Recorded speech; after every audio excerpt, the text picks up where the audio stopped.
Hello guys, मेरा नाम है पेम, थोड़ा सेम टेम। आज रौनक भाई का बर्थडे है तो हम लोग केक लेके जा रहे हैं, सरप्राइज देने जा रहे हैं रौनक भाई को। पसंद भाई तो चलो चलो चलो चलो पीछे पीछे चलो, केक लेने के लिए पीछे पीछे चलो। रौनक भाई इधर ही है। रौनक भाई कहाँ पे?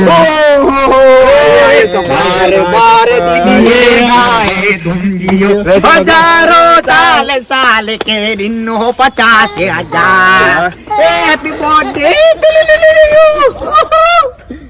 हैप्पी बर्थडे रौनक भाई, हैप्पी बर्थडे। थैंक यू भाई। श्लोक भाई तेरा बर्थडे कब है? हो तो चला गया भाई, सॉरी। पसंद भाई एक बार गाना बना।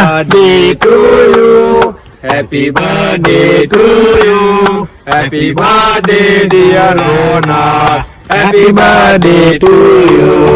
और ये रौनक भाई के लिए एक स्पेशल गिफ्ट। चकली चींची करती है, तोता ताली बजाता है, हम सब मिलके गाते हैं हैप्पी बर्थडे टू यू।